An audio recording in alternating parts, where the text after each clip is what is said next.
Well, getting our annual funding bills passed and signed into law was not easy. Between that and the supplemental we just passed, we went through endless antics from House Republicans, replacing their own speaker, renegotiating their own spending cap agreement, demanding the inclusion of hundreds of poison pills that were always going to be a non-starter, and rejecting border policies that they demanded in the first place. This political theater created unnecessary delays and came with a cost, with House Republicans threatening the full faith and credit of our country and our global leadership, bringing us to the brink of a shutdown several times over and leaving our allies at war and civilians in need waiting for aid. And at one point, House Republicans proposed cuts that were steep and reckless enough to do real harm to families and communities. It's easy to see the cuts House Republicans wanted as numbers on a spreadsheet. Tens of billions of dollars here, tens of billions of dollars there. But this is not a spreadsheet to our families. It's child care. It's the bridge that they cross every day. It's whether they can put food on the table or whether that food is safe. As I've said before, we saw repeatedly that when House Republicans listened to the loudest voices on the furthest right, the ones who clearly don't want to govern, they got nowhere. What a contrast to Democrats, who in the Senate and House provided the majority of yes votes to responsibly fund the government and support our allies.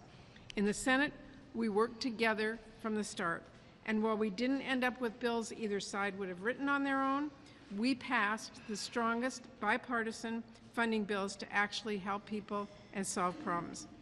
I and so many others worked with Republicans to build bipartisan support for all 12 appropriation bills that we marked up. And we wrote a security supplemental bill with Republicans that passed the Senate months ago by a large bipartisan margin, only to then wait weeks for it to come back so we could pass essentially the very same bill with some cosmetic changes. But let's talk about what Democrats did get done in that. Democrats fought to send a $1 billion increase in child care and pre-K to President Biden's desk. That makes a concrete difference for families. House Republicans wanted to slash WIC and force states to pick and choose which moms and which babies would get fed. Democrats fully funded WIC. Democrats protected the historic investments we've made alongside President Biden in climate action. And it was Democrats who protected investments in everything from education to health care to housing.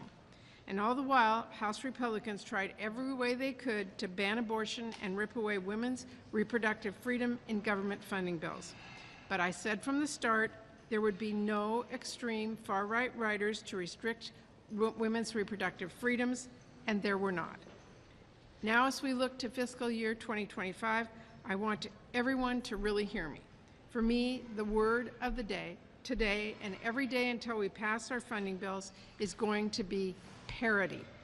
By that, I mean when my Republican colleagues insist that despite the Fiscal Responsibility Act, we need to boost spending in national security, I will also insist the boost to defense spending be matched with a similar increase for investments here at home.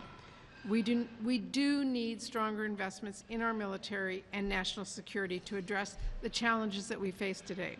But investing in childcare, in health care, in education, our environment, in workers, in critical research, and all the other priorities here at home matters just as much as the investments we make in our military. Both are critically important, and I have faith that the Senate Appropriations Committee will again do its job and fund the nation's need on a strong bipartisan basis. I plan to once again mark up bills. This year will be tough from a resource perspective, and we need bipartisan cooperation for agreements to get it done and pass our bills. That's my message for the fiscal year. Thank you.